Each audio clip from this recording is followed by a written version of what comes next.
तात्काळ तुमच्यापर्यंत आलो आणि कशा करता हा सारा विरंची चला या काशीवर आपला दृष्टिक्षेप टाकावा. काय पाहता आपण? देवा, या काशीवर मी दृष्टिक्षेप टाकावा आणि न्याहाळावा काय इथं घडलंय. विश्वाच्या हा समंतात यवनाने या विश्वात अत्याचार करायला सुरुवात केली. आणि ते अत्याचार अधर्माला पावले लागले. सत्य बोलणाऱ्याच्या मुखात असत्य भारी. एवढंच नव्हे, प्रत्येक प्राणी मात्र सत्य, न्याय, नीती आणि धर्म याच्याकडे दुर्लक्ष केल्यामुळे हे या विश्वाच्या पाठीवर जे घडलंय ना नव्हे तर साऱ्या नद्या नाल्यांना आज या ठिकाणी पाण्यासाठी आत्महत्या. त्याच्यापेक्षा सागरात सुद्धा काहीच पाणी शिल्लक राहिले. सारे पशु पक्षी या अन्न पाण्यावर या ठिकाणी हा दुष्काळ पडला काशी. हे अवर्षण पडलंय. तुम्ही इतरांना दोष देऊ नका. कोण सत्याला वागतोय, कोण असत्याला वागतोय हा माझा प्रश्न नव्हे. ही अवस्था काशीची काय झाली हे तुम्हाला माहित होतं. 60 वर्ष झाली ज्या जीवांना तुम्ही जन्माला घातलं या जीवांच्या बाबतीत हा प्रकार कसा उद्भवला हे का शब्दात नाही हे सारं सर्वस्व कशामुळे घडलंय ते मी जाणतोय. पण याच्यावर या ब्रह्मदेवाचा देवतांचा काही उपाय चालण्यासारखा मला दिसला आणि म्हणूनच नाविलाजाने मला पुन्हा सांगावं लागतं. हे जर अवर्षण दूर व्हायला हवं असेल, दूर व्हायला हवं असेल तर या विश्वाच्या पाठीवर पुण्यवंत राज करता आणि तो पुण्यवंत राज करता असावा ज्याला पुण्य संपादन योग व्हायच्या योगे कृत्य असेल नव्हे तर तपस सामर्थ्याच्या जोरावर ज्या पदी पुण्य संचय झाला अशा प्रकारचा राज करता मी सोडतोय. पण जेव्हा अशा प्रकारचा राज करता सापडेला म्हणजे विरांची काशी पूर्ववत होऊ शकते. काशीची अवस्था सुस्थिर होऊ शकते. पण मार्ग काय तर एका पुण्यवंत राजकर्त्याच्या हाती काशी सुपूर्द करायला हवी. शोधा पुण्यवंत राजकर्ता शोधा. काशी जर माझी होती तशी होणार असेल तर काही क्षण काही काळ काशी मी त्यांना द्यायला तयार आहे. शोधायची काय गरज? पुण्यवंत राजकर्ता ठेवायला शोधायची गरज नाहीये. पाहण्यात आहे असा राजकर्ता वैवस्वत मनुच्या वंशातील राजा रिपुंजय नारायण हा योग्य.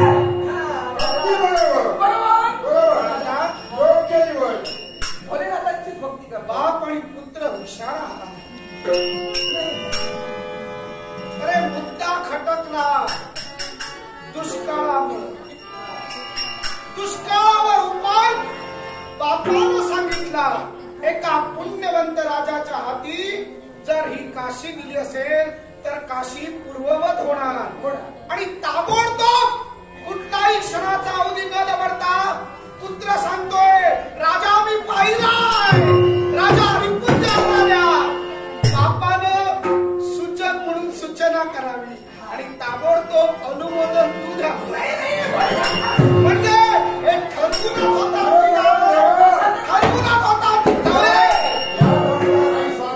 स्वार्थ नको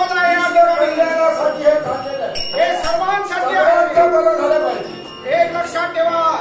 सगळ्यांचं बरं झालं तर तुमचं बरं होणार. नपेक्षा या रुद्र कुंभारा ब्रह्मांड बळी पडेल. चला राजा रिपुंजयाला तुम्ही ही काशी प्रदान करा. माझी आज्ञा आहे. देवा हे घडचं नाही. काय अडचण? हे घडचं नाही म्हणजे अशी तर ही काशी त्याला दिल्यानंतर देवा तुम्हाला काशीचा त्याग करावा लागेल.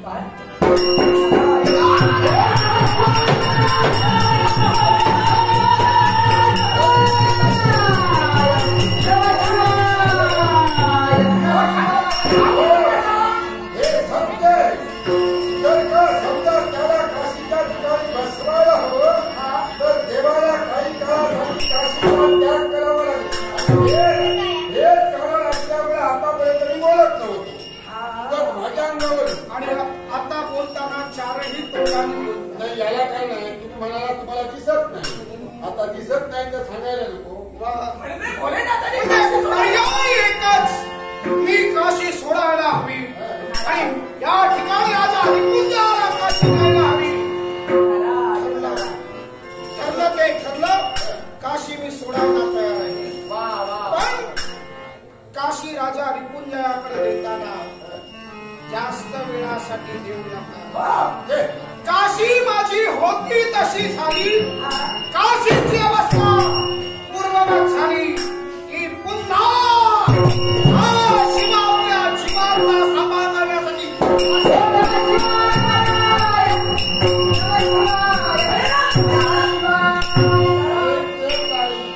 ओम नमः शिवाय, ओम नमः शिवाय. जे घडवायचं ते घडविलं हा. आणि आता त्यांना कशाला बोलवतो. नारायण नारायण. म्हणजे आता रिपुंजय राजाला ही काशी देणार, मग विलंब नकोय. रिपुंजय राजापर्यंत जाणं योग्य आणि होईल. तो तिथं थांबला बसलाय. हा. ओम नमो नारायण. सन्माननीय रेडकर गुरुजी, नाट्यरसिक नाट्यप्रेमी सन्माननीय रेडकर गुरुजी यांनी आम्हा सर्व कलाकारांच्या कलागुणांचा गौरव करण्यासाठी हे 1000 रुपयाचं बहुमूल्य क्षेत्राचं पारितोषिक दिले. आम्हा सर्व कलाकारांच्या वतीनं आम्ही त्यांचे आभार मानतो आणि रेडकर गुरुजी यांना सुखी समृद्धी निरोगी दीर्घायुष्य लाभो अशी परमेश्वराची प्रार्थना करतो. सारिका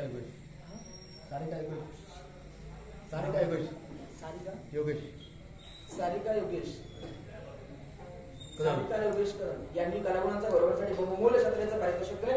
सारिका योगेश कदम यांना सुद्धा उदंड आयुष्य लाभो अशी परमेश्वराची प्रार्थना. त्याप्रमाणे योगेश कदम यांनी हार्मोनियममध्ये संकेत पडव यांच्यासाठी बहुमूल्य क्षेत्राचं पारितोषिक दिले. योगेश कदम यांना सुद्धा उदंड आयुष्य लाभो अशी परमेश्वराची प्रार्थना.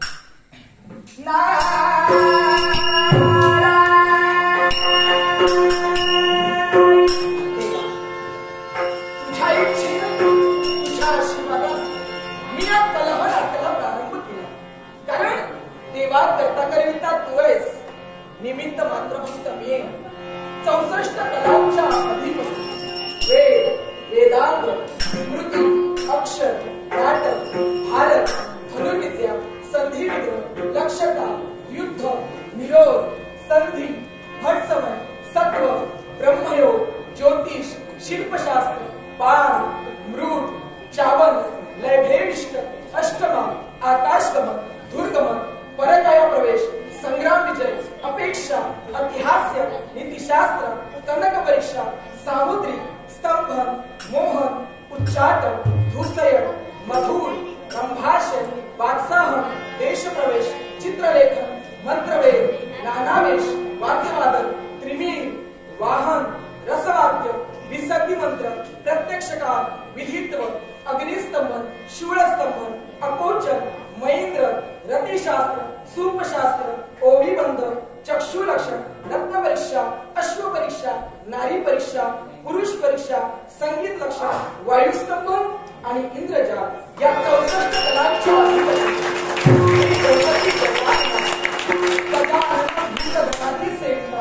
कपित जंफल चारु भक्षण उमा सुतम शोकर नाशकाय नमामि विघ्नेश्वर पादपद्मे. हे सुखकर्ता दुर्गहर्ता तुझा आशीर्वाद माझ्या पाठीशी आहे. गजानना श्री गजानना, गजानना श्री गजानना, गजानना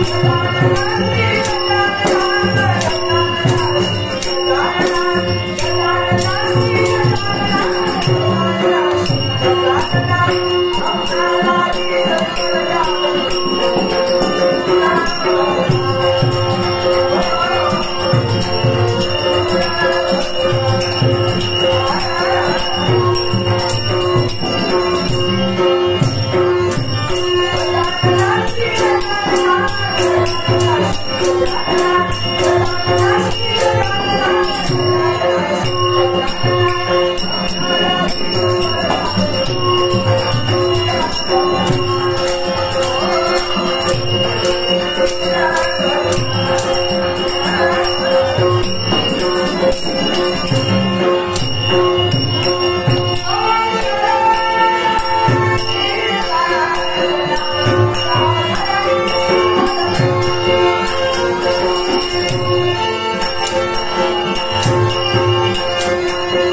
काशी पूर्ववत होणार आहे.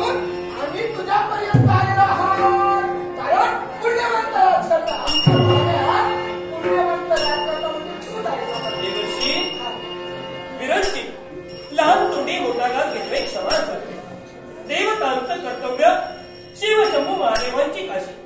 या काशीत 60 वर्ष अवर्षण झाले आणि अवर्षण जर का निघायला ती काशी पुन्हा सुजलाम सुफलाम व्हायला हवी तर एका पुण्यवंताची गरज आहे.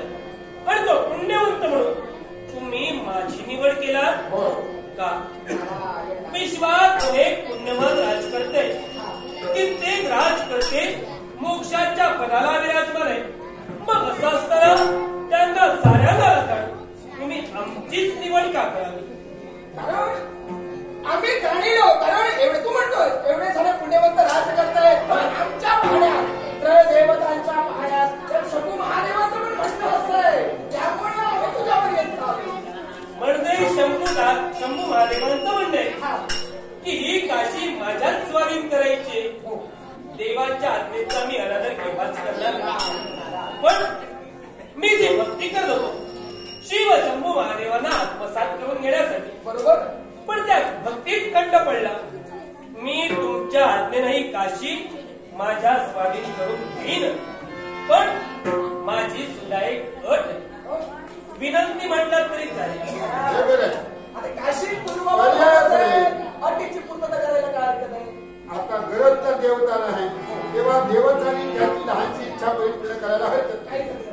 छोटीशी वाटतात ही काशी मी माझ्या हाती घेईन. बरोबर, काशी पुन्हा सुजलाम सुफलाम नक्कीच करेन, पण 60 वर्षाचं वर्ष. त्यामुळे मी किती कालावधी ही काशी पुन्हा सुजलाम सुफलाम करेन हे मी तुम्हाला आत्ता सांगू शकत नाही. म्हणूनच ही काशी जर का पूर्वरत व्हायला हवी तर ती पूर्वरत करण्यासाठी मला एक कालावधी हवा. कालावधी हवा. किती कालावधी मी सांगणार तो हवा. मी सांगणार तो कालावधी हवा. अरे पण तू सांगणार तो देऊन आम्हाला कसं जमणार आहे? कारण तुमची आमची अपेक्षा अशी आहे, जरा जेवढ्या लवकरात लवकर होईल तेवढं आम्ही बघतोय. माझ्या अपेक्षेनुसार ही काशी सुजलाम सुफलाम करण्यासाठी मला 80 सहस्त्र वर्षाची गरज आहे.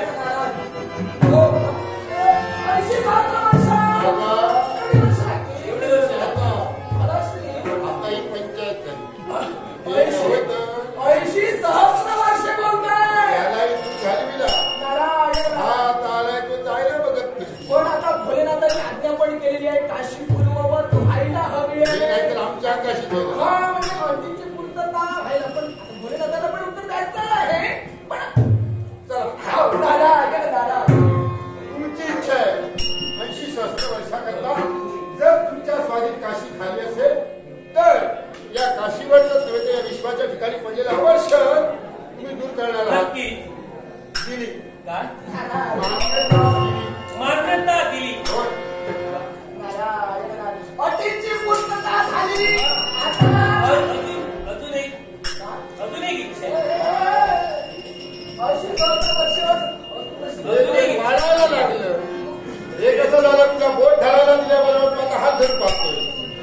कारण कर्तव्य देवतांचं आहे आणि या देवतांच्या कर्तव्यात जर का मी सहकार्य असेल तर काशी मी पुन्हा सुजलाम सुफलाम करेन.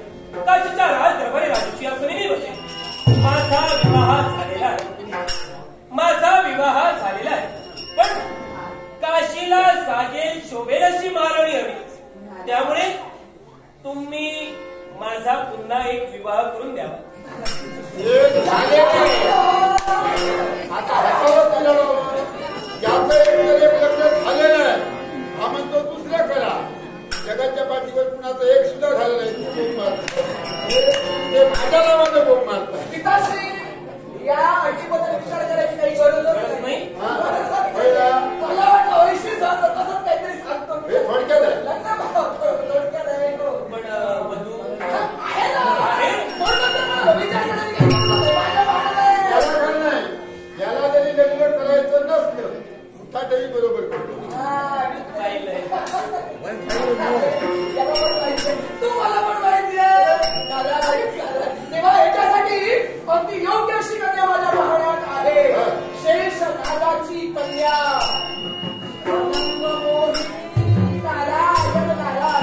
ही याच्यासाठी योग्य आहे. म्हणजे अदृश्यरित्या तुम्ही आम्हाला आमचे स्नेही करून घेतला. आता लग्न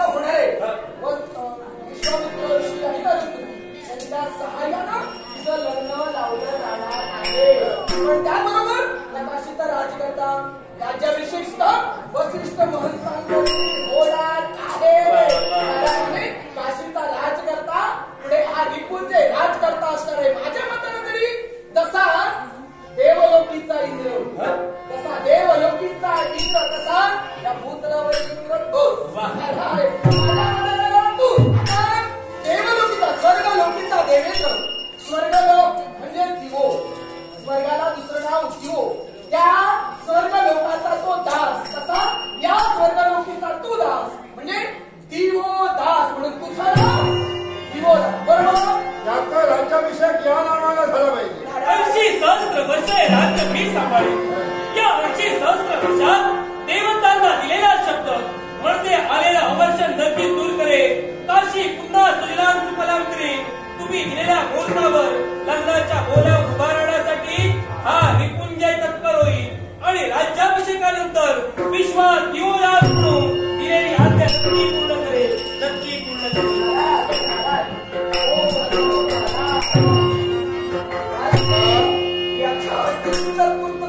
अटीची पूर्तता झाली. लग्न केल्यानंतर त्याच्यात जर अनुमान झाला आणि हे कार्य राहिलं तर तिकडे राहायला नको. तो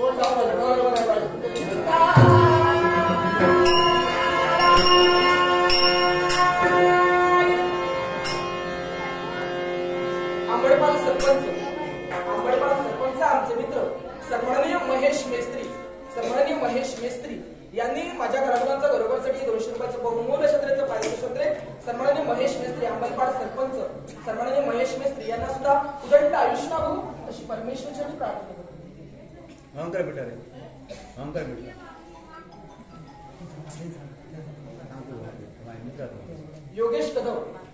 योगेश कदम यांनी हार्मोनी वाजवली. अहंकार याच्यावर रंगारंगी गाण्यासाठी हे बहुमूल्य क्षेत्राचं पारितोषिक दिले. हा संकेत पुढे या वर्षाचा स्वीकार करतो.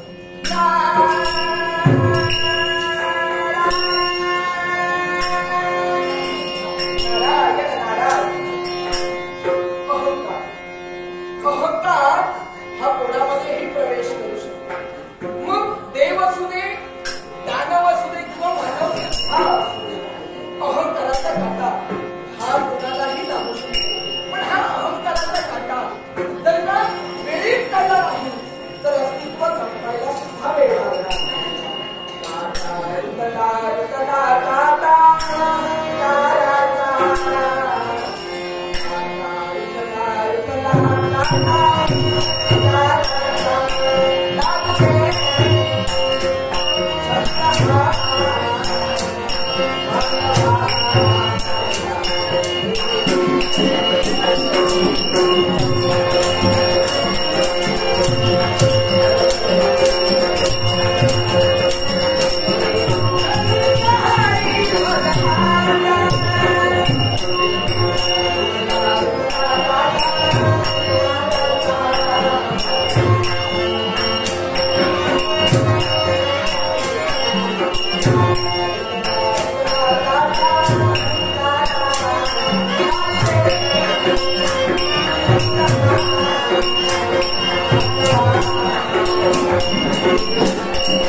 झालं सुरू. तेव्हा आपल्या गुरुदेवतेच्या मार्गदर्शनानुसार विचाराची श्रीमंती आपल्या जवळ ठेवावी. सांगा येण्यामागचं कारण. नारायण नारायण. हे अमरेश, मी आता बोललो मी काशीमधून मी तुझ्यापर्यंत आलो. पण काशीमध्ये जे काही पाहिलं ते तुला सांगण्यासाठी म्हणून इथपर्यंत आलोय. ते आपण पाहिलं ते. सामनं जे काही सुरू आहे ते तुला सांगायला आलोय. काशीमध्ये अंग काय सुरू असणार? काशी सारख्या पुण्यमय क्षेत्रात अज्ञान जातात, ज्ञानार्जन मिळतात आणि विद्वान महापंडित होतात. त्या काशीच्या पुण्यमय क्षेत्री आम्ही सत्ययज्ञाची सांगता केली. सोमयागासारखा महायाग आमच्यातून पार पाडला. देवतांची पुष्पवृष्टी आमच्यावर झाली आणि प्रगंज ऐश्वर या देवराजाला मिळालं. मग यापेक्षा नाडिन्य आज काशीत आहे.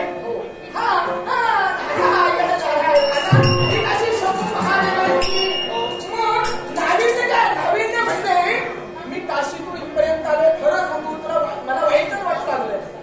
वाईट वाटू लागलंय. आता काशी ही शंभू महादेवांची, शंभू महादेवांना प्रिय अशी ती काशी. पण तिथं आता उलटच सुरू आहे.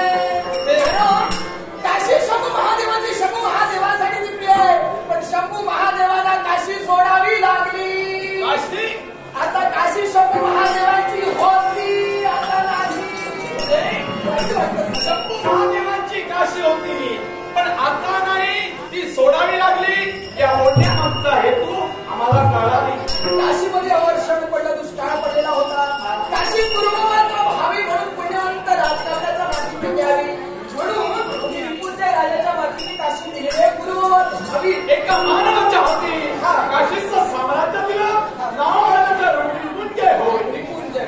पण आता त्याला ती काशी दिली खरी, पण त्याची अट होती 80 सहस्त्र वर्षे ती काशी माझ्याजवळ राहायला हवी. एवढा भला मोठा कालावधी, 80 सहस्त्र असा कालावधी रिपुंजयनं मागून घेतला. आणि काशीचा अधिकारी फक्त रिपुंजय दिवोदासच असायला हवं अशी त्याची इच्छा. देवलोकीचं सांगितलं तसं भूलोकीचं दिवोदास अशी त्याची इच्छा. नावातही बदल करून घेतला. आता तिथं शंभू महादेवांचं नामस्मरण सुद्धा घेत नाहीये. नामस्मरणाला सुद्धा बंदी आहे. आधी पुरुष म्हणजे शिवशंकर होय आणि शिवशंकरामुळं हे विश्वचराच्या सृष्टी निर्माण झाली. अशा भगवंताचं नामस्मरण काशीत स्थिरावलं गेलं असेल. काय त्या देवपणाला अर्थ राहणार आहे? वारे निपुंजय 80 सहस्त्र वर्षाचा महान कालावधी, नावातही बदल, दिवदास करून घेतलं. मग यावर पर्याय शोधायला हवाय. पण पर्याय तरी शोधत असलास ना तरी असा पर्याय शोधावा लागेल. कारण निपुंजय राजामध्ये दिवोदासानं जी काशी आपल्याजवळ घेतली ना तेव्हापासून त्या काशीमध्ये बदल झाला. नाविन्य काशीमध्ये आहे. त्यामुळे असा प्रयत्न करायला हवा की निपुंजय राजाकडून ती काशी पुनश्च शंभू महादेवाला मिळाली पाहिजे. आलं आमच्या घरी, चिंताच नसावी. मग या पुढं हा देवराज अमरेश काय करणार आहे हे फक्त बोलू नव्हे, पटवून देणार आहे. माझ्या सान्निध्यात अनेक देवदेवता आहे. सर्वांना इथं बोलून घेईन आणि काशीच्या दिशेनं मी सोडेन आणि काशी शिवाला मिळवून देईन. हे बरोबर. हा युक्तिवाद योग्य ठरेल. कारण काशीमध्ये असणारा प्रत्येक मानव आणि प्रत्येकासाठी आवश्यक काय अन्न. जर का अन्न तयार व्हायला हवं तर त्यासाठी अग्नी महत्वाचं आहे. जर का अग्नी काशीमध्ये राहिला नाही तर अन्न कसं निर्माण होणार? आणि जर का अन्न निर्माण झालं नाही तर उपासमार होणार आहे. मग याचा दोष दिवोदास राजाच्या मागे येणारे म्हणजे यज्ञ निर्णयांचा अंगाला सवय, आपला आशीर्वाद असावा. आपण सुद्धा अन्न जर का शिथिलीनं बंद झालं असेल तर उपासमार होणार आहे आणि रोष दिवोदास याच्या मागे येणार आहे. मग असं करावं. सर्व देवता जी आमची प्रभू देवता मानली जाते ती म्हणजे अग्निदेव होय. या अग्निदेवतेला इथं बोलून घ्यावं आणि जड जबाबदारी त्याच्यावर द्यावी.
नाम लौकिकाबरोबर या शिव महिमा सुद्धा काशीत सगळे जगा आणि आणि ही जबाबदारी जर आमच्या मागे आपण असल्यावर देवेंद्र महाराज निश्चितच ही जबाबदारी आम्ही पार पाडू. पण तुम्ही एकटा जाण्यापेक्षा पंचमहाभूत आपल्या अधीन आहेत तेव्हा पंचमहाभूतांसहित साऱ्या पंचमहाभूतांना तुम्ही काशीत जायला सांगा आणि प्रत्येकाला देवदास राजांची समजूत घालायला सांगा. तर एकटा अग्निनारायण समजूत घालण्यासाठी जर गेला तर काशीतील प्रत्येक प्रजाजनांच्या मनात पिता मनस्थिती निर्माण होईल. इतरत्र कोणताही देवता नाही का एकटा अग्निदेव येतोय आपल्या राजाच्या चारित्र्यावर गालबोट लावण्याचा प्रयत्न करतोय. म्हणजे प्रत्येकाच्या मनात माझ्या बाबतीत किरमिश निर्माण होणार. तेव्हा मी एकटा जाण्यापेक्षा आपण देवसभा बोलवावी आणि साऱ्यांचा विचार विनिमयाने योग्य निर्णय घ्यावा अशी माझी इच्छा. अग्निदेव आपलं म्हणणं असतंय प्रसंग आणि माणिचा आहे. देवतांची देवसभा ही 6 महिन्याने भरविली जाते विश्वाचा खल जाणून घेण्यासाठी आणि विश्वाची नवनिर्मिती करण्यासाठी. कोण आज अनावपणे तुम्हाला मी पाठवतोय. तुम्ही अगोदर पुढे चला. जर का राजा दिवोदास ऐकला नसेल अष्टदिग्गज वरुण देवता सूर्य देवता सर्व देव देवता तिथं म्हटली आणि त्याला पराभूत करे नव्हेच त्यांचाही दुराव लागला नसे. स्वतः जातीनिशी हा तुमचा देवतांचा राजा स्वयं तिथं करे. निश्चितच तुमची आज्ञा मला शिरोधारी असते. तर राजा दिवोदासाची समजूत घालण्यासाठी अग्निदेवतेला जर तुम्ही जायला सांगत असाल तर माझी शंका तुमच्या समोर तुमच्या आज्ञेनुसार जर दिवोदास राजाची मी समजूतही घालेल पण दिवोदास राजांच्या समजुतीला जर मान्यता दर्शविली नसेल तर देवतत्वाच्या शब्दांचा चिंता करू नका. प्रयत्न करून पहा. राजा दिवोदास कुठपर्यंत जाईल हे आम्ही पूर्णतः जाणतो आहे. पण जर का शिवाची काशी म्हणून स्वतः तो मिळवत असेल आणि शिवाला जर का वेळीच देत नसेल तर यावेळी राजाज्ञा आपल्याला होते. राजाज्ञेचा शक्ती माना. चला अग्निदेव चला आणि शिवाला काशी पुनश्च मिळवून द्या. पुनश्च मिळवून द्या. पुनश्च मिळवून द्या. देवेंद्र राजआज्ञेनं मला तुम्ही जखडबंद केला. दिवोदास राजाची समजूत पहिली देवतेनं घालावी आणि समजूत घालून जर दिवोदास राजा ऐकला नसेल तर देवता साऱ्या शिवाय देवतांचे अधिपती देवेंद्र महाराज आमच्या पृष्ठभागी असतील. अग्निदेव संधी या संधीचा सोना तुला करणं इष्ट आहे. विश्वात जर अग्नी नसेल तर काय आपल्याला वाटू शकतो. या समस्त सृष्टीला दाखवण्याची हीच योग्य वेळ. देवेंद्र महाराजांच्या आज्ञेनुसार काशीत जा. दिवोदास राजाला समजावून सांगण्याचा प्रयत्न कर. हे राज आज्ञा मला ग्राह्य असेल पण अग्निनारायण काशीत काय प्रमाण ठेवले किंवा माझं अस्तित्व मिळण्यासाठी मी माझे काशीतील अंश लुप्त करेन. काशीत हलकल्लोळ निर्माण होईल. प्रत्येक प्रजाजनांना समजेल तर अगदी नसेल तर काय हलकल्लोळ करू शकतो. राजआज्ञेनुसार माझं अस्तित्व जगाला पटवून देण्याची योग्य वेळ. विजयी व्हा. विजयी व्हा.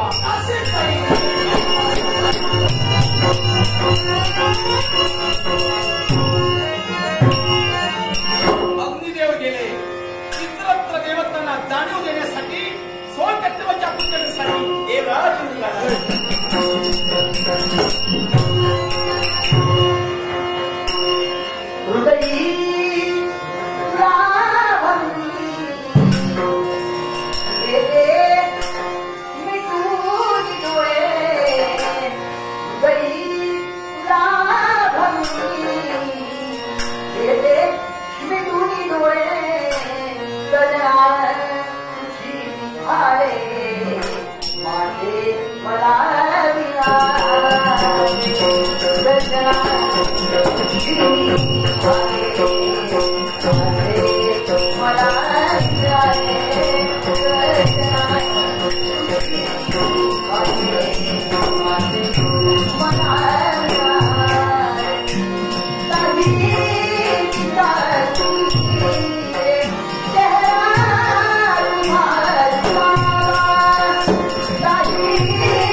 माझ्यासारखी भाग्यवती मीच.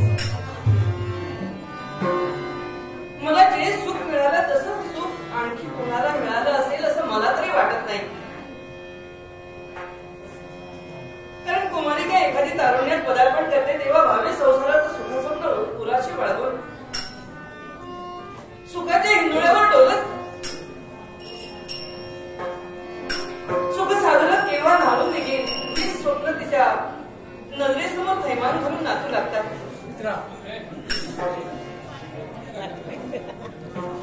पण असं जरी असलं तरी सुद्धा माझ्या बाबतीत मात्र वेगळंच घडलं.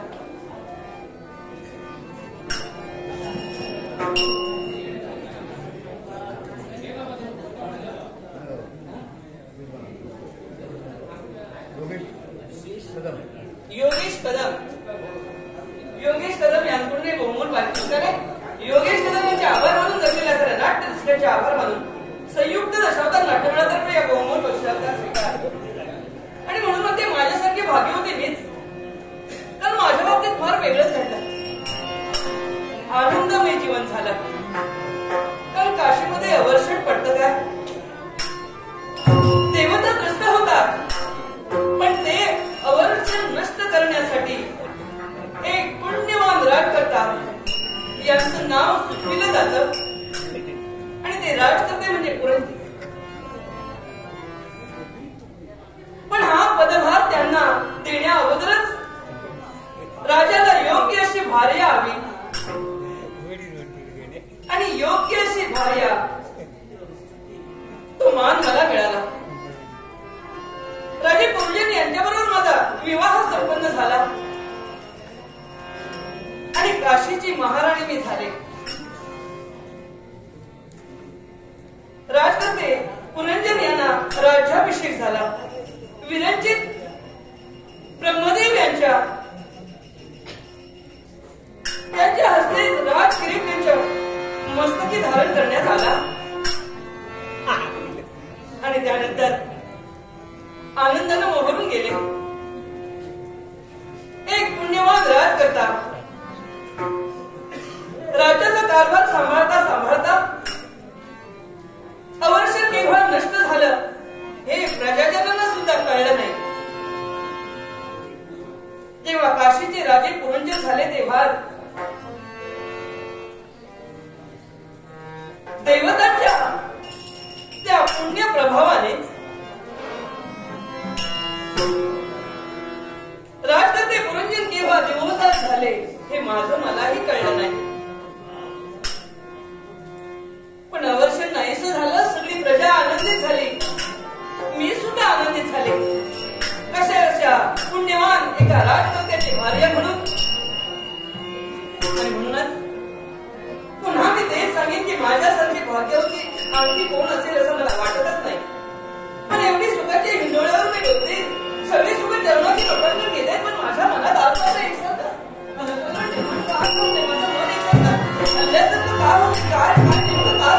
मला सारखं वाटतं की स्वामी इथपर्यंत यायला हवे. मला त्यांचा सहवास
स्वयं मातृ सुद्धा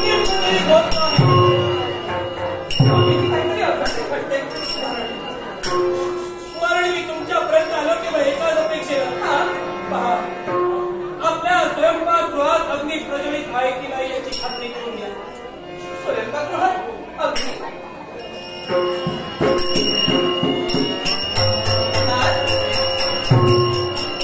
स्वयंपाकगृहात अग्नी आहे. हा आणि स्वयंपाकाला अग्नी आहे. हो. मग आमची तुम्हाला एक विनवणी आहे.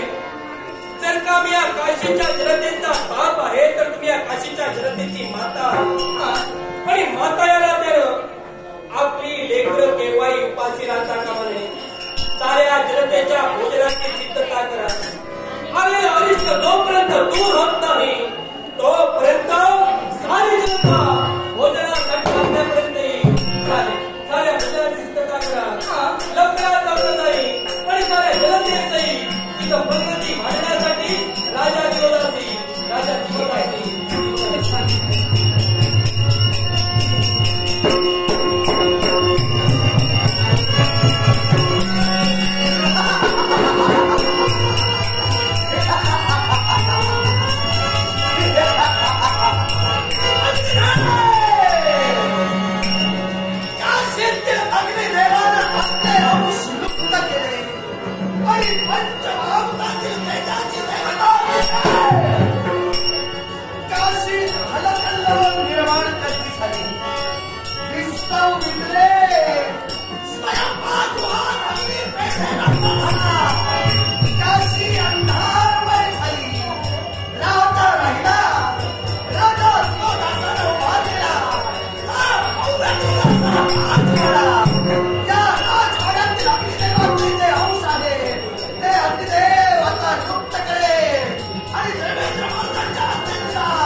पंचमहाभूतातील तेजाची देवता अग्निदेव म्हणतात तोच. अग्निदेव अग्निदेव तुम्ही माझ्या नेत्रासमोर. मी आपल्याला अनन्य भावे शरण आहे. कल्याण होईल असा मंगळमय आशीर्वाद. कीर्तिमान कीर्तिमान कीर्तिमान. अग्निदेव तुम्ही राहत होता. मला कळायला हवं.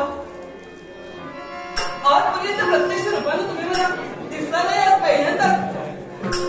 आणि असं असताना तुम्ही मला कळेल का नेमकं काय चाललं होतं. तुम्ही महाराणी आनंद मोहिनी आपल्या शंकेचं निराकरण अग्निदेव निश्चितच करेल. अग्निदेवाला मूर्तमंत स्वरूपात पाहून मनाला त्या शंकेचं काबूल निर्माण झालं असेल. या तुमच्या शंकेचं निराकरण अग्निदेव निश्चितच करेल. काशीचं चहू बाजूनं निरीक्षण करा. काशीत सांप्रत भलकल्लोळ निर्माण झालेला आहे. विस्तव विझले. काशीत अंधार दाटून आला. स्वयंपाकगृहात अन्न शिजेनासं झालं. याला कारण काय माहितीये का? अग्निदेवतेनं काशीतील आपले अंश लुप्त केलेले आहेत आणि काशीतील आपले अंश लुप्त करून अग्निदेव काशी सोडून जातो. नाही अग्निदेव असं करू नका. मी हात जोडते आपल्याला. मी विनवणी करते. अग्निदेव आपण जर गेलात तर पुढे काय होणार आहे. कारण अग्निदेव वाचून इथं कारण हल्लाकल्लोळ निर्माण होईल. तेव्हा पुन्हा एकदा हात जोडून विनंती करते. काय असेल ते असेल पण ही काशी सोडून तुम्ही जाऊ नये. हीच या महाराणी अनंत मोहिनीची. महाराणी अनंत मोहिनी तुमची प्रामाणिक इच्छा आणि तुमची प्रामाणिक सद्भावना अग्निदेवतेनं ग्राह्य मानलेली असते. पण या क्षणी तर या तुमच्या इच्छेला मी प्राधान्य देऊ शकत नाही. तर मी धर्माचा देव आहे. गरज आणि जी जबाबदारी घेऊन अग्निदेवतेनं काशीतील आपले अंश लुप्त केले या जबाबदारीपासून अग्निदेव वंचित होणार नाही. तेव्हा तुमची विनंती मी ग्राह्य मानली असती पण या क्षणी तरी ग्राह्य मानू शकत नाही. काशी सोडून अग्निदेव जाणार किंवा माझ्या मताशी पण का आमचं काही चुकलं का? याला कारण सांगा सांगा देवा आमचं काही चुकलं का? महाराणी अनंत मोहिनी आपल्याकडून चूक घडावी ती पाहून त्या चुकीचं शासन तुम्हाला मिळावं म्हणून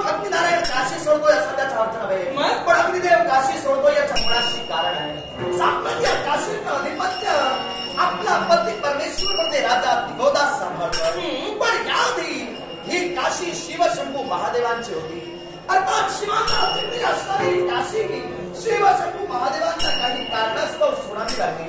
पण शिवशंभू महादेवांना काशी सोडावी लागल्यानं या काशीत जो शिव महिमा होता तो शिव महिमा हळूहळू आता कमी होतोय. अर्थात ज्या काशीत शिव महिमा नाही, ज्या काशीत शिव महिमा कमी होतोय त्या काशीत थांबण्याची इच्छा या अग्निदेवाला नाही.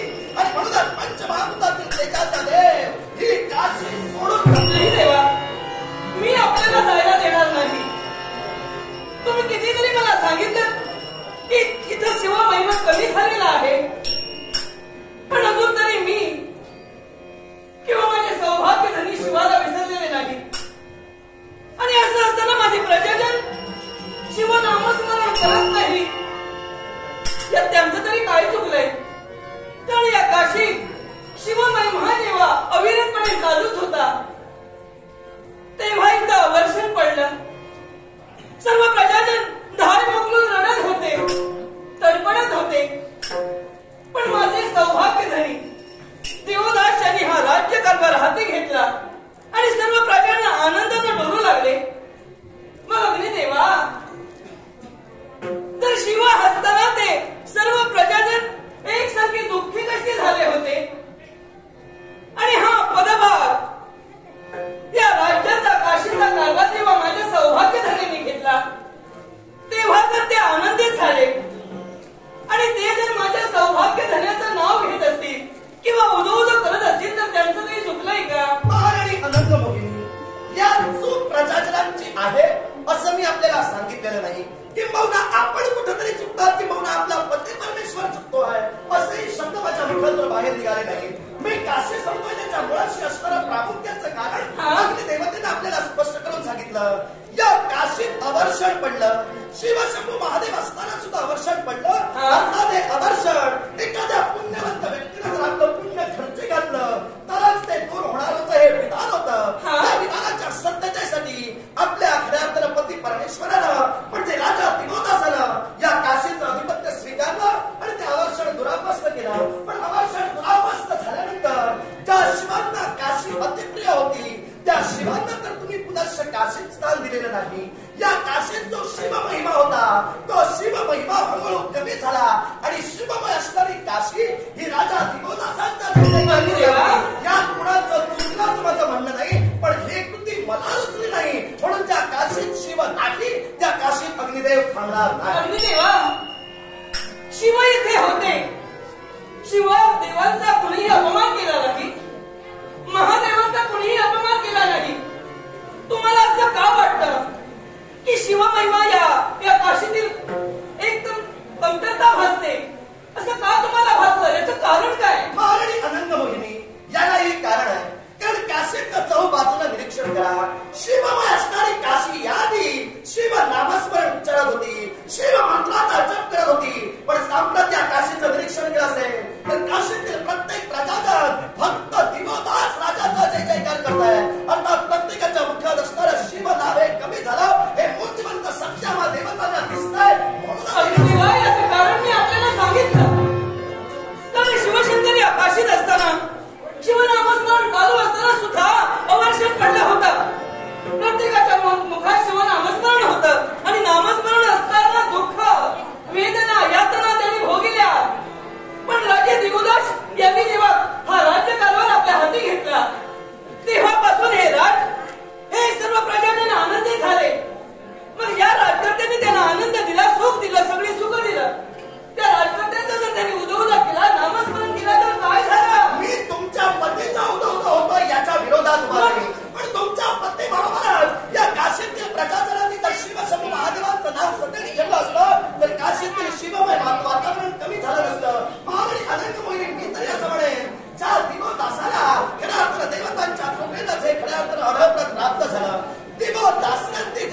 भक्त हे प्रजाजन शिवाची भक्ती करत नाही म्हणून इथं शिवमहिमा नाही. आणि तो शिवमहिमा नसल्या कारणानं तुम्ही सुद्धा इथं राहत नाही. दुसऱ्या बाजूला जर पाहायला हवं गेलं तर शिवनामस्मरण होत नाही. आणि म्हणून तुम्हाला सुद्धा जिथं शिव नाही तिथं राहण्यात काही कमीपणा वाटतोय असंच होतं ना. शिव नाही तिथं थांबण्यात मला कमीपणा वाटतोय असा जर मुद्दा तुम्ही असाल तर मी तुम्हाला पुन्हा तेच सांगेन. पुन्हा विषयांची पुनरावृत्ती होईल तेव्हा महाराणी अनंत मोहिनी शिव नाही तिथं मी थांबणार नाही. मला शिवलिंगाचा कमीपणा वाटतोय असं समजा किंबहुना त्या शिवाबद्दल स्वाभिमान जो आहे तो स्वाभिमान सतेज ठेवण्यासाठी मी काशी सोडतोय असा लाभार्थ तसा. शिवाबद्दल स्वाभिमान थांबा अग्निदेवा. या अग्निदेवतेला जर शिवाबद्दल स्वाभिमान आहे तर आताच या काशीत राजकर्ते दिवदाशांची प्रजा शिवनाम स्मरण करत नाही म्हणून शिवाबद्दल स्वाभिमान आत्ताच जागृत झाला. याच्यापूर्वी तो झाला नाही असं तुम्हाला कोणी सांगितलं? मी सांगते. तुम्हीच राग सांगत असाल. स्पष्ट करून दे. अनंत मोहिनी मी देवतांचा एक अविभाज्य घटक आहे. मी तुमच्या समोर शिवशंभू महादेवांच्या सानिध्यात कधीपासून आहे याची कदाचित कल्पनाही तुम्हाला नसेल. कारण शिवशंभू महादेवांच्या तिसऱ्या नेत्रात देवाचं स्थान आहे. तेव्हा अग्नीला शिवाचा स्वाभिमान कधीपासून आहे या मुद्द्यावर देवा तुम्ही म्हणता माहित नाही हा तुमचा ते गैरसमज आहे. एवढं समोरच्या आनंद मोहिनीला तुम्ही कमी समजू नका. तुम्ही म्हणालात की माहित नसेल. तुम्ही काय म्हणाला? तुम्ही देव कधी झाला तिसरा डोळा सुद्धा कधी झाला त्याचं चांगलं ज्ञान मला आहे. मी जर तुमची योग्यता ठेवत असेल तर अग्निदेवा तुम्ही सुद्धा माझी योग्यता ठेवायला हवी. तुमची योग्यता तुमच्याशी बोलतोय. मी तुम्ही बोला तुम्ही देव आहात आणि तुम्ही म्हणता की शिवाचा स्वाभिमान आहे. मग सांगा हो मला हे प्रजाजन शिवाचं नामस्मरण करत नाही म्हणून तुमचा स्वाभिमान दुखावला. मग या माझ्या भक्तांनी म्हणजे या माझ्या प्रजाजनाने शिवाचा अपमान वेगळा भाषण तर काही केला नाही. फक्त शिव नामस्मरण बंद केलं. वाईट शब्दाचं किंवा अर्वाच्य भाषण काही बोलले नाही. आणि एवढं करून सुद्धा तुम्ही म्हणता अग्निदेवा की ही प्रजा कुठेतरी अमान्य झाली त्यामुळे शिवनामस्मरण बंद झालं आणि तो तुमचा स्वाभिमान दुखावला गेला. मग दक्ष यज्ञ देवा झाला. दक्ष यज्ञ झाला तेव्हा तुम्ही होता ना? बोला तुमचं पूर्ण करा. तुमचं पूर्ण नको होय की नाही ते सांगा. पूर्ण झाल्यावर सांगेल. नाही मला अगोदर ऐकायला हवं. तुम्ही काय म्हणालात मला सर्व काही माहित आहे. मग तुम्हाला जर माहित आहे तर अग्निदेव होता तरी सुद्धा प्रजेला माझ्या कळायला हवं त्यांना माहित नाही. तुम्ही सांगा. तुम्ही तुमच्या मुलांना सांगा तुम्ही होता ना? होतो. मग तुम्ही म्हणता की ही काशीतील प्रजा शिवनामस्मरण करत नाही म्हणून शिवमहिमा कमी झाला आणि हा स्वाभिमान त्यामुळे तुमचं मन दुखावलं आणि म्हणून तुम्ही काशी सोडून जात आहात. मग दक्ष यज्ञात दक्षराज यांनी जेव्हा शिवाची निर्वत्सना केली वाईट शब्दाचं ताडण केलं अपमान केला असा अपमान इतर एखाद्या मानवाने सुद्धा कधी केला नाही. मग माझी प्रजा फक्त नामस्मरण करत नाही म्हणून शिवनामस्मरणाची महिमा कमी होतो. मग दक्ष यज्ञात दक्ष राजाने जर शिवाचा अपमान केला नको त्या निर्भत्स शब्दाने बोलले मग तेव्हा तुमचा स्वाभिमान कुठे गेला होता? बोला. रास्त शंका उपस्थित झाली. ज्यावेळी दक्ष राजानं म्हणजे दक्ष प्रजापतीनं शिवशंभू महादेवांचा अपमान त्या दक्ष यज्ञात केला तेव्हा आमचा स्वाभिमान कुठं होता हा प्रश्न तुम्ही रास्त केला. नेमका कोणता मुद्दा तुम्हाला स्पष्ट करायचा आहे म्हणून माझ्या स्वाभिमानावर खिळापुढे तुम्ही बोट ठेवताय तो मुद्दा एकदा स्पष्ट करा. त्यानंतर माझा स्वाभिमान कुठं होता हे शब्द तुम्हाला पटवून सांगेन. मग दक्ष यज्ञ जेव्हा होता तेव्हा शिवाला स्थान दिलं नव्हतं. शिवाला मान दिला नव्हता. एवढंच नव्हे तर दाक्षायणीला सुद्धा निमंत्रण नव्हतं. दाक्षायणी जेव्हा तिथपर्यंत आली आपल्या बापाच्या प्रेमासाठी तिथपर्यंत आली आणि त्याच प्रजापती दक्ष यांनी तू भिकारी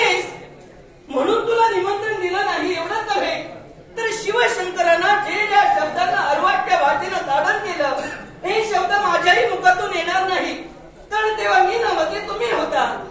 माझ्या पतीने मला जे ज्ञान दिलं त्या ज्ञानाने मी बोलते. तुम्ही तिथं सत्य होता, तुम्ही तिथे शाश्वत सत्य होतं. मग जेव्हा दाक्षायणी समोर शिवशंकरांचा अपमान केला, अर्वाच्य शब्दानं प्रजापती दक्ष बोलले, मग तेव्हा तुम्ही स्वस्थता थांबला होता तिथं. तेव्हा त्या प्रजापती दक्षाने सांगितलं नाही की शिवाचा अपमान होतोय, मी त्याचा तिसरा डोळा आहे. मग तेव्हा काय झालं होतं? महाराणी अनंग मोहिनी, तुमची शंका उपस्थित झाली. या शंकेचं निराकरण अग्निदेव निश्चितच करेल. पण त्याआधी मला तरी असं वाटतंय, दक्ष यज्ञात घडणारा प्रसंग हा जर शब्दांशब्द या महाराणी अनंग मोहिनी यांना माहित आहे, यांना जर ज्ञान आहे, तर अग्निदेवतेला प्रतिप्रश्न करण्यापेक्षा त्यावेळी माझा स्वाभिमान कुठं होता हा प्रश्न करून मलाच पेचात पाडण्यापेक्षा त्या प्रसंगाचा आदर्श घेऊन तुमच्या प्रजाजनात जर वेगळा आदर्श तुम्ही रुजविला असतात, तर महाराणी अनंत मोहिनी तुमचा मोठेपणा अधिक वाढला असता किंवा तुम्ही अधिक श्रेष्ठ ठरला असता. आता कसं ते मी तुम्हाला सांगतो. मला तुम्ही प्रश्न केला त्यावेळी माझा स्वाभिमान कुठं होता? ज्या शिवशंभू महादेवांपासून माझी निर्मिती झाली त्या शिवतत्वाचा स्वाभिमान अग्निदेवतेला निश्चितच आहे. किंबहुना अग्निदेव हा शिव स्वाभिमान कधीही विसरणार नाही. पण ज्यावेळी तुम्ही मला प्रश्न केला, विश्व कल्याणासाठी आयोजिलेला वाजपेय यज्ञ, या वाजपेय यज्ञात समस्त सृष्टीला निमंत्रण दिलं गेलं होतं. त्या वाजपेय यज्ञात शिव महादेव सुद्धा होते आणि त्याचं यजमानपद हे दक्ष प्रजापतींना दिलं गेलं होतं. सृष्टीच्या कल्याणार्थ योजनेला वाजपेय यज्ञ, या घरातला वाजपेय यज्ञात शिव निर्वाचना दक्ष प्रजापतींकडून झाली. अर्थात त्याच वेळी शिव शंभू महादेवांचं आणि दक्ष प्रजापतींचं भांडण झाल्या कारणानं तो वाजपेय यज्ञ सफल होऊ शकला नाही.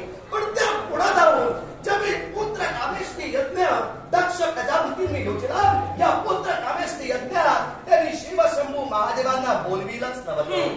शिव शंभू महादेवांना पुन्हा बोलविल्या कारणानं प्रत्यक्षात आपला घरचा यज्ञ, घरचं कार्य म्हणून ती शिवतत्वामध्ये दाक्षायणी माता त्या पुत्र कामेष्टी यज्ञात उपस्थित झाली. म्हणजे तिथं शिवतत्व तो उपस्थित झालं आणि म्हणूनच तिथं अग्निदेव उपस्थित झाला. पण झालेला अपमान, या अपमानाला वाचा फोडण्यासाठी अग्निदेव का उभा राहिला नाही, हा जर तुमचा प्रश्न असेल तर या तुमच्या प्रश्नाचं उत्तर देतोय.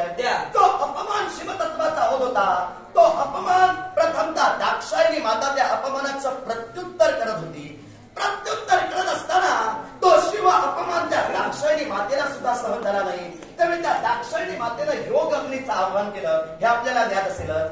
योग अग्नीद्वारे त्या विश्वाच्या मायेनं आपला देह त्या अग्नीत जाळला. पण योग अग्नीची हिंमत नव्हती त्या दाक्षायणीला त्या आदिमायेला पूर्ण जाळण्याची, म्हणून त्यांचा अर्धाच देह जाळला गेला. मला तुम्हाला काय सांगायचं आहे ऐका, तुमच्या प्रश्नाचं उत्तर देतोय. देवतांचा स्वाभिमान कुठं होता यापेक्षा त्या पुनस्थित्यंतर काय घडलं हे जर लक्षात घेतलं असतात तर तुम्हाला आदर्शाचे धडे जगाला द्यायला.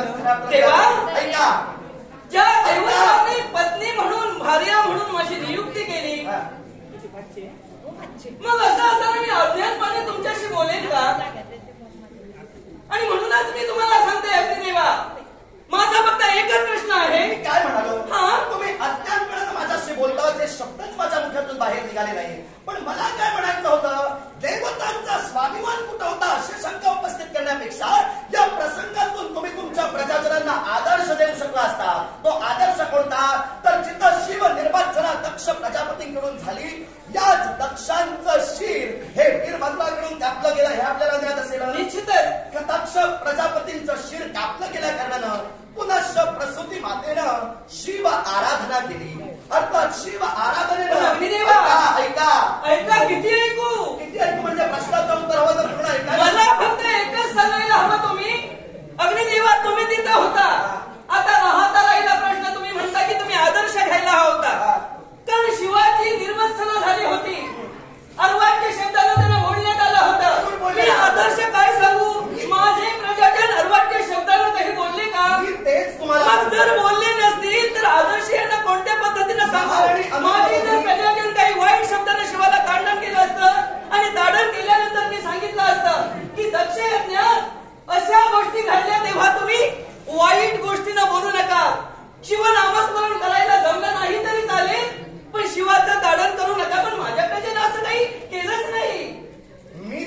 तेच सांगतोय. तुमच्या खेळाकडे प्रजाजनांनी शिव निर्वचना केली असं मी बोललोच नाही. पण तुम्ही काही म्हणाला की त्यावेळेचा आदर्श तुम्ही तुमच्या प्रजेला द्यायला हवा होता. मी काय म्हणते की माझ्या प्रजेनं जर शिवाचा अपमान केला असता, वाईट शब्दानं काहीतरी बोलले असते, अर्वाच्य भाषेनं काहीतरी त्यांच्या मुखातून शब्द आले असते, तर मी सांगितलं असतं. का तर दक्षिणेने जो शिवाचा अपमान झाला त्यानंतर कोणत्या भयानक गोष्टी घडल्या आणि तो रोष इथं येऊ नये तर तुम्ही या पद्धतीनं असं न करता फक्त देवदास यांचंच काय ते भजन पूजन करा. पण ते तसं करतच नव्हते. मी फक्त एकच करत होते, शिवनामा स्मरणाकडे दुर्लक्ष झाला होता आणि देवदासांचा जय जयकार करत होता. मग आदर्श संत तो कोणता? मारणी अनंगमुनी तुम्ही बाजू फिरवता. मी तुमच्या प्रश्नाचं उत्तर तुम्हाला समर्पक देण्याचा प्रयत्न करत होतो. पण मी पुढे कुठल्या मुद्द्यावर पोहोचणार हे तुम्हाला समजल्यानंतर तुम्ही खऱ्या अर्थानं बाजू फिरवला. मी सत्य आहे हे सांगतो. तुम्हाला तेच सांगण्याचा प्रयत्न करत होतो. महाराणी अनंगमोहिनी दक्ष यज्ञात शिव निर्वत्सना झाल्या कारणानं, शिव तत्वाला स्थान नसल्या कारणानं जर विश्वाची प्रजापती करणाऱ्या दक्ष प्रजापतीचं शिर जरुरीला जाऊ शकतं आणि खऱ्या अर्थानं पुनश्चतेला बकऱ्याचं शिर हे शिव शंभू महादेवांच्या कृपेनं जर लावलं जाऊ शकतं, तर शिव तत्व काय आहे हे ओळखून राजा दिवोदासानं जरी काशीतून शिव नसला तरी काशीतील शिव तत्व सदैव ठेवण्याचा प्रयत्न करायला हवा होता.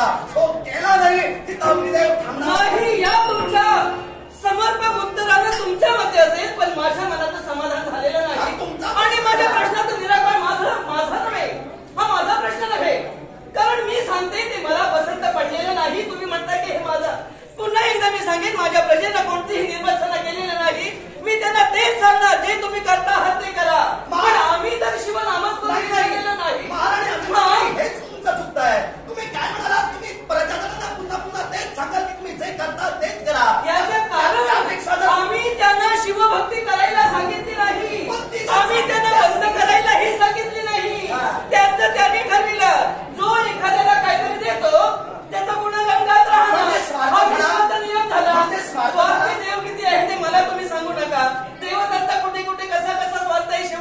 शेवटी मला मर्यादा आहे. मी विनंती करते, देवदत्ताच्या स्वार्थाबद्दल मला बोलायला लावू नका. अगदी मला एकच सांगते, तुमच्याबरोबर संघर्ष करीन आणि तुम्ही कुठं जात आहात हेच मी तुमच्याकडे पाहिजे.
आमचे परममित्र प्रसाद वारण आणि मयूर नाईक यांच्याकडून माझ्या कलागुणांचा गौरव करण्यासाठी लाकडाचा पाशोल आहे. आमचे परममित्र प्रसाद वारण आणि मयूर नाईक यांचे आभार म्हणून पारितोषिकाचा स्वीकार. त्याप्रमाणे योगेश कदम यांच्याकडून माझ्या कलेसाठी हे बहुमोल पारितोषिक दिले.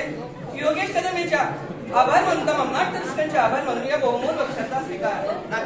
अष्टविनायक भजन मंडळ कोसदारवाडी यांनी आमचे तालरक्षक दशावतार क्षेत्रातील सदाबहार तालरक्षक माऊली विनायक सावंत यांच्यासाठी पारितोषिक दिले. उत्तम गावकर यांच्याकडून माझ्या कलेसाठी बहुमोल पारितोषिक आले. उत्तम गावकर यांचे आभार मानून तमाम नाट्य रसिकांचे आभार मानून या बहुमोल बक्षाचा स्वीकार. ज्यांच्या पापड्यांची उघडझाप होत त्यांचे पाय भूमीपासून अधांतरी ज्यांच्या अवतीभोवती दिव्य तेज वास्तव्य करते नक्कीच आपण कोणीतरी देवता आहात याचा भास सुद्धा आम्हाला होतोय आणि आमच्या पत्नी करवियाची कल्पना सुद्धा आम्हाला मिळाली.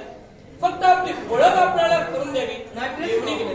जल्लोष शिवाजीवाडी मित्रमंडळ जल्लोष शिवाजीवाडी मित्रमंडळ यांनी माझ्या कलेसाठी बहुमोल पारितोषिक दिले. जल्लोष शिवाजीवाडी मित्रमंडळाचे आभार म्हणून तमाम नाट्य रसिकांचे आभार म्हणून या बहुमोल बक्षाचा स्वीकार. नटरस्को दुर्वांकुर भाई या बालकाला आमच्या गावडांचा गौरवकडे लागण्याचं प्रसिद्ध आहे. दुर्वांकुर भाई याला दीर्घायुष्य लावायची ईश्वरचरणी प्रार्थना करून वचन अभिनंदन. नावानिशी आपली ओळख आम्हाला हवी.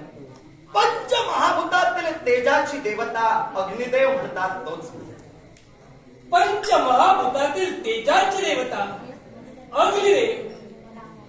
जीवनात भक्ती करून सुद्धा देवाचं दर्शने दुर्मिळ आहे.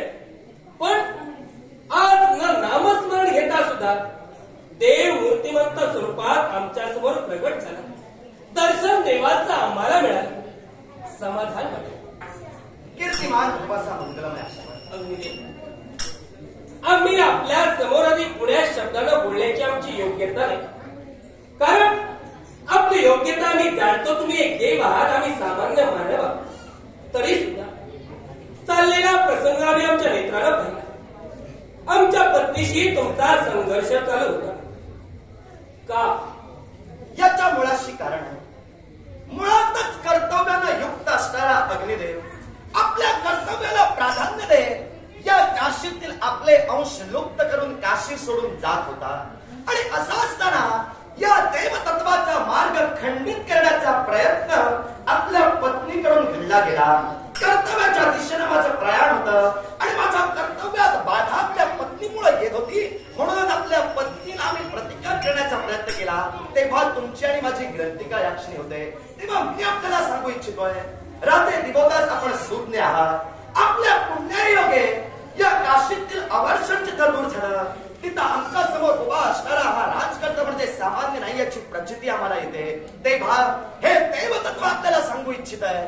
देव कार्या किंबहुना देवाच्या मार्गात पण अडथळा होऊ नये. तेव्हा अग्निदेवाला आपलं कार्य करण्यासाठी त्याची वाट तुम्ही मोकळी करून द्यावी हीच आमची प्रांजळ इच्छा आहे. हे अग्निदेव, तुम्ही काशीतून तुमचे सारे अंश लुप्त करता, पण काशीतून जाण्यामागचं कारण कळू शकेल का? कारण एकच, राजा दिवोदास अग्निदेव काशी सोडतो याच्या मुळाशी प्रामुख्याची असणारी दोन कारण. त्यातील पहिला कारण म्हणजे काशीचं अधिपत्य तुम्हाला देण्याआधी या काशीवर शिवशंभू महादेवांचं अधिपत्य होतं.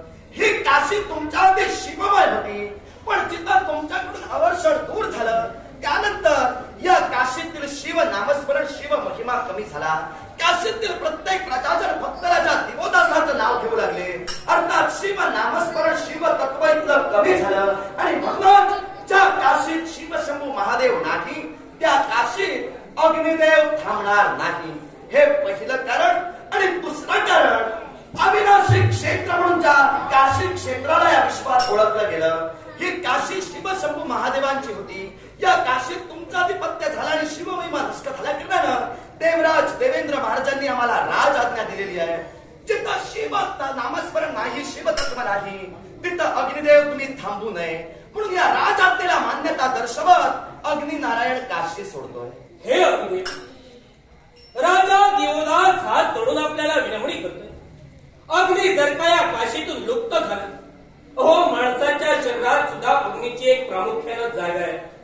मग जर का या काशीतून तुम्ही लुप्त झाला, माणसाच्या शरीरातील ऊर्जा कमी होईल, स्वयंपाकगृहात विस्तव पेटणार नाही, याद बंद होतील. आणि असं जर का झालं असेल, काशीच्या जनतेवर उपासमारीची वेळ येईल. सक्षमपणे काशीचं राज्य मी सांभाळू शकत नाही.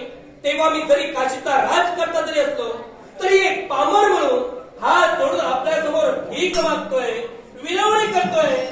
अग्निदेव, काशी सोडून जाऊ नका. राजा दिवोदास, तुझी प्रांजळ सद्भावना, तुझी विनंती अग्निदेवतेनं ग्राह्य मानली असती, पण या क्षणी तुझ्या विनंतीला मान्यता हा तेजाचा देव देऊ शकत नाही याच्या मुळाशी कारण राज आज्ञेनं मी जखडबंद आहे.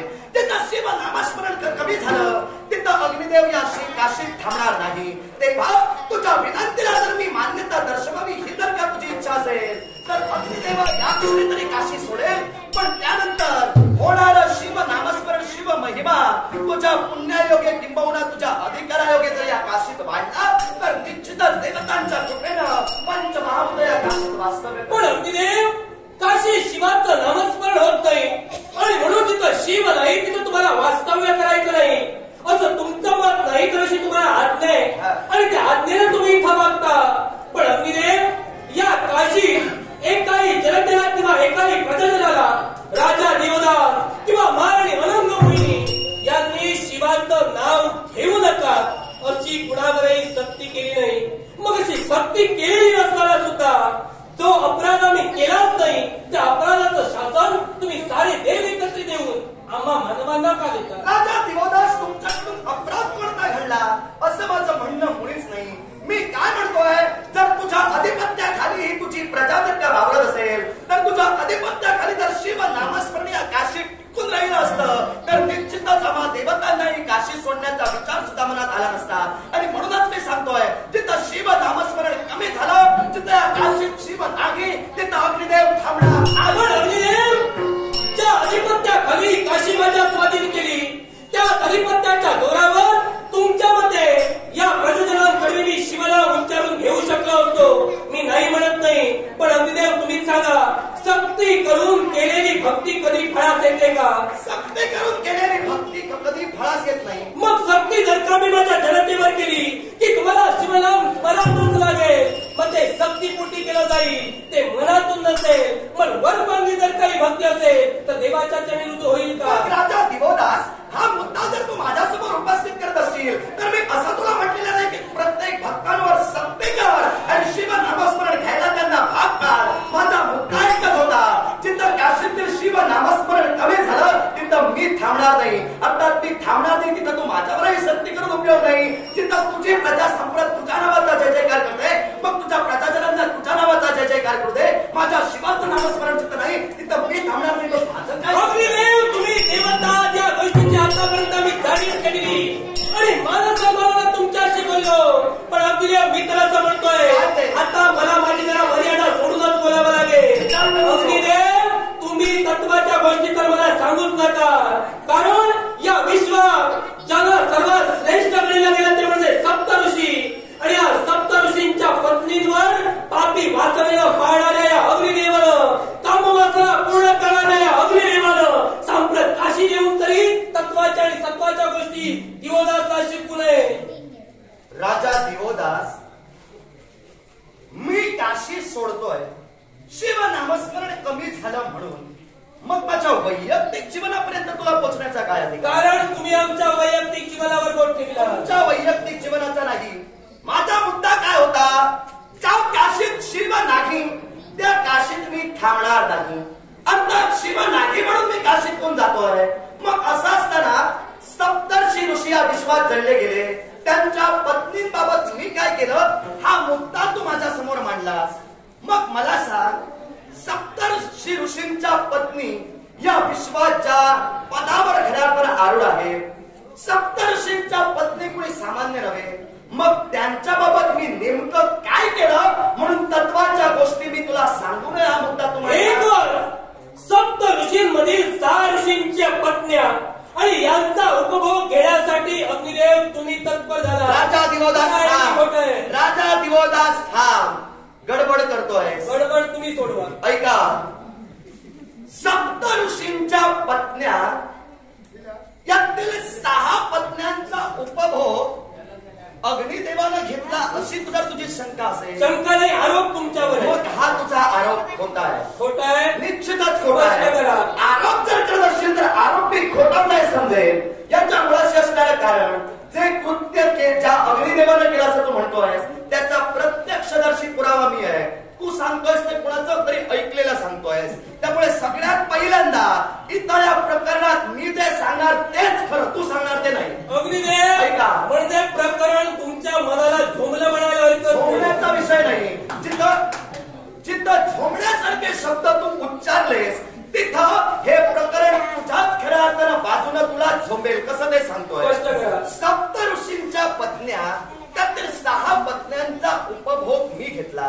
मुळात आधी ही गोष्टच खोटी. कशी ती तुला सांगतोय? कारण मी एक बाजू मान्य तुझी करेन. सप्त ऋषींच्या ज्या पत्न्या आहेत त्या पत्न्यांचा मोह मला जडला. वासना ही स्वाभाविक आहे याबद्दल तुला माहितच असेल. वासना स्वाभाविक असल्या कारणानं सप्त ऋषींच्या पत्न्यांच्या सौंदर्याचा मोह अग्निदेवाला निश्चितच जडला. ही बाजू मी मान्य करेन. पण त्यांचा उपभोग मी घेतला हे शब्द तू उच्चारलेस. त्यांचा उपभोग अग्निदेवानं घेतलेला नाही. स्पष्ट करतोय. नेमकं खरं प्रकरण काय? तर माझी पत्नी स्वाहा या माझ्या पत्नीला ज्यावेळी याची कल्पना आली की आपला पती या 7 स्त्रियांच्या मोहात अडकतोय, त्यावेळी माझ्या पत्नीला काय केलं? सप्त ऋषीतील प्रत्येक ऋषीच्या पत्नीचं रूप घेतलं होतं. प्रत्येक ऋषींच्या पत्नीचं रूप घेऊन ती माझ्या समोर येत होती आणि त्यावेळी मी उपभोग घेत होतो. अर्थात सप्त ऋषींच्या पत्नीचा घेत नव्हतो, उपभोग घेत होतो तो माझ्याच भार्येचा घेत होतो. ज्यावेळी मला समजलं 6 स्त्रिया 6 पत्न्या 6 तत्वानं ज्यावेळी ते माझ्या समोर उभी राहिली त्यावेळी 6व्या वेळी मला समजलं सप्त ऋषी या पदाला पोचणं सामान्य गोष्ट नव्हे. अर्थात त्या सप्त ऋषींची भार्या म्हणून त्यांच्या बरोबर जी राहते त्या 6 स्त्रिया माझ्या बरोबर स्वतः म्हणून कशा काय या भोगदानासाठी येत आहेत हे ज्यावेळी अग्निदेवाला समजलं त्यावेळी ज्ञान चक्षुन मी जाणलं. आणि ज्ञान चक्षुन जाणल्या कारणानं मला समजलं की 6 तत्वांनी उभी राहिलेली स्त्री दुसरी तिसरी कुणी नव्हती तर माझी पत्नी स्वाहाच होती. मग मी 6चा उपभोग घेतला हे तुला कोणी सांगितलं?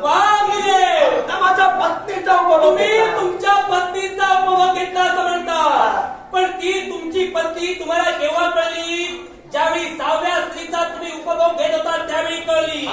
मग शरीर जरी तुमच्या पत्नीचं असलं, रूप कुणाचं होतं? त्यांचं होतं. मग रूप जर का ऋषी पत्नीचं होतं, मला तुमच्या वासना त्यांच्याबद्दल होती आणि त्यांच्या रूपानं तुमच्या पत्नीनं ती पूर्ण केली. ती तुमची पत्नी होती. हा भाग नंतरचा झाला, पण मनात मात्र तुमच्या त्याच होत्या. राजा दिवोदास, वासना ही स्वाभाविक आहे. मी प्रथमदाच तुला म्हटलं. मग अग्निदेवाने हा जर अधर्म केला ही जर तुझी शंका असेल, अग्निदेव अधर्माच्या बाजूला गेला आणि त्या 7 पतिव्रता स्त्रींचं पातिव्रत्य जर मी भ्रष्ट केलं हा आरोपपणे जर तू माझ्यावर लादतोयस तर मला सांग देवता या धर्मानं आजपर्यंत चालल्या. ज्या देवतेला अधर्माची कास धरली त्या देवतेला देवतांनी शासन केलेलं आहे. मग जर हा अधर्म मी केला असं तू म्हणतोय मग या अधर्माचं शासन देवतांनी मला काय केलं? असू नकोस, उत्तर दे. उत्तर नक्कीच देईल. देवतांनी तुम्हाला शासन याचं काहीच राजा दिवोदास, मला शासन घडलं नाही याच्या मुळाशी असणारं कारण माझ्यात सत्याचा अंश होता. मी कुणाचा खऱ्या पातिव्रत्य ते भ्रष्ट केलेलं नाही. माझ्या पत्नीचाच मी उपभोग घेतला. त्यावेळी माझ्या पत्नीची अनन्य भावे मी क्षमाही मागितली होती, पण पत्नीच्या मुखातून शब्द बाहेर पडले, स्वामी मी तुम्हाला माफ करते, पण यापुढं जे देवतांचं कार्य तुम्हाला दिलं गेलं ते कार्य तुम्ही प्रामाणिकपणे जे आता केलं तसं करा. अरे देवतांचं हव्य कव्य ग्रहण करणारा मुखच म्हणजे अग्निदेव. ऋग्वेद जो कर्माशी निगडित आहे या ऋग्वेदात अग्निदेवतेच्या बाबतीत पवित्र ऋचा आहेत. तेव्हा अग्निदेव अधर्माचा किंवा अपवित्र म्हणून ठरविण्याचा मूर्खपणा करू नको. अग्निदेव, तुम्ही म्हणालात की या गोष्टीचा पश्चाताप तुम्हाला झाला आणि म्हणून तुम्ही तुमच्या पत्नीची क्षमा मागितला, म्हणजे पश्चाताप झाला ही गोष्ट घडली. माझा पश्चाताप का झाला? अग्निदेव पवित्रच आहे, तो पवित्र ठरू नकोस. पण मी काय म्हणालो, माझी पत्नी असताना सुद्धा इतरत्र स्त्रियांच्या बद्दल वासना माझ्यात निर्माण झाली म्हणून त्या पश्चातापाने मी त्याची क्षमा मागितली. म्हणजे केलेल्या गोष्टीचा पश्चाताप जर का तुम्हाला झाला तर शासन तुम्हाला देवतांनी द्यायची काही गरज देत नाही, कारण पश्चातापाने शुद्धता. आणि या प्रकरणात जर तुम्ही म्हणतात की तुम्हाला कोणत्याही प्रकारचं शासन घडलं नाही म्हणजे अग्निदेव तुम्ही अधर्म केला नाही. काय हो, आता तुम्ही देवतांच्या बाजूला उभे राहिला, देवतांच्या विरोधात कधी गेला नाहीत, शिवशंभू महादेवांच्या विरोधात तुम्ही कधीच गेला नाहीत. आता तुला जर माहित आहे कधी गेलो तर सांगतो ना, ऐका. ज्यावेळी महिषासुराचा बाप म्हणजे रंभदैत्य, हा रंभदैत्य देवराज देवेंद्रांपर्यंत आला, साऱ्या देवतांना त्यांनी सळोकी पळो करून सोडिलं. तर देवतांवर विजय मिळवण्याचा त्याचा ध्यास होता. त्यावेळी पाताळ गोलाच्या ठिकाणी त्यानं एक महान यज्ञकुंड उभारलं आणि त्यावेळी कोणती देवता त्या यज्ञात त्याच्या राजी होईना. त्यावेळी त्यानं अग्निदेवतेची भक्ती केली. अग्निदेवतेला याची जाणीव होती की हा यज्ञ पूर्ण झाल्यानंतर हा रंभदैत्य पुन्हा देवतांवरच आक्रमण करेल हे माहीत असून सुद्धा त्या रंभदैत्याच्या यज्ञकुंडात तुम्ही प्रज्वलित झालात की नाही झाला? मग त्यावेळी त्याचा यज्ञ पूर्ण झाला, तो अमरजिंक्य झाला आणि साऱ्या देवतांवर त्याने आक्रमण केलं. मग हे तुम्हाला ज्ञान असून सुद्धा जर का दैत्याला सहकार्य करता मग आता आम्हाला का नाही? राजा दिवोदास, एकंदरीत काय, अग्निदेवानं आपले काशीतील अंश लुप्त केल्याबरोबर अग्निदेवतेचा बराच इतिहास तो गोळा केला. ज्याच्या चांगल्या बाजू आहेत त्याच्या वाईट सुद्धा बाजू आहे. चांगल्या बाजूला चांगलं बोले, विरोधात उभं राहिल्यात वाईट बोलायला लावू नका. ऐका, अरे तू माझं वाईट काय बोलणार? तुझ्यात काय हिंमत माझं वाईट बोलायला? बोललो ते का? म्हणूनच सांगतोय, तू माझ्यात किती वाईट सांगण्याचा प्रयत्न कर, पण अग्निदेव वाईट नाही, अग्निदेव सत्याचाच आहे. मी तुला पटवून देईन. काय म्हणालास? रंभदैत्याबाबत बोललास. महिषासुराचा हा भाग जो रंभदैत्य ज्याच्याबद्दल तू बोललास, अरे मला सांग, ज्याला भक्ती केली त्याला त्याच्या भक्तीचं कल्पोक्त फल प्राप्त करून देणं हा देवतांचा धर्म आहे. मग तो धर्म जर देवतांनी जर पायदळी तुडविला तर तो देव चारित्र्याला कलंक नव्हे का? तू भक्ती केलीस, त्या भक्तीचं फळ तुला देवतांनी दिलं. मग तू जी भक्ती केलीस त्याचं फळ जर देवतांनी तुला दिलं नसतं तर तुझ्या भक्तीला काय किंमत राहिली असती? याच रंभदैत्यानं खऱ्या अर्थानं यज्ञ आरंभला आणि अग्निदेवाची अनन्य भावे भक्ती केली. मग त्याच्या मनातील इच्छा परिपूर्ण करणं हा देव म्हणून माझा धर्म होता. तो धर्म देव तत्वानं मी जोपासला. देव तत्वानं तुम्ही जर का तो धर्म जोपासला तर शिवशंभू महादेवांचा तिसरा नेत्र म्हणजे तुम्ही हे तर सत्य. मग जर का इतरत्र जनताचं नाव घेत असेल, मी तर शिवाचा भक्त आहे, मग मी जर का शिवाचा भक्त आहे, शिवाच्या शरीराचे अंश तुम्ही आहात, मग शिवाचं नामस्मरण केलं काय आणि तुमचं केलं काय सारखं? रंभदैत्याला जर का तुम्ही प्रसन्न होऊ शकता, तिथं तुम्ही प्रगट होऊ शकता, तर माझ्या हक्कासाठी का नाही थांबू शकत? प्रकरण वेगळं आहे, कसं ते तुला सांगतो. रंभदैत्याचं प्रकरण तू इकडे जोडतोयस, पण रंभदैत्यानं माझी अनन्य भावे सेवा केली, भक्ती जरी केली तरी आज तो या विश्वात जिवंत आहे का? माझं वरदान, माझा आशीर्वाद त्याला मिळतात, माझं सहकार्य त्याला मिळतात. खऱ्या अर्थानं तो रंभदैत्य उन्मत्त झाला आणि उन्मत्त झाल्या कारणानं शिवशंभू महादेव नव्हे तर देवतांच्या विरोधात तो उभा राहिला. देवतांच्या विरोधात उभा राहिला क्षणी शिवशंभू महादेवाने आपला तिसरा नेत्र उघडला आणि त्या तिसऱ्या नेत्रातून जी उष्णता निर्माण झाली म्हणजे जो अग्नी उत्पन्न झाला त्याद्वारे त्याचा शेवट झाला. हे तुला माहित आहे? हे तुला माहित आहे का? होईल असेलच. मग ज्यावरती त्याच्या शेवटाला मीच कारणीभूत ठरलो त्यावरती तू सुद्धा भक्ती माझेच करतात असा जर मुद्दा उपस्थित करत असेल तर शिवमहिमा कमी करू नकोस, शिव नामस्मरण वाढव. जर तो कमी करत असशील तर तुझ्या नासाला सुद्धा मीच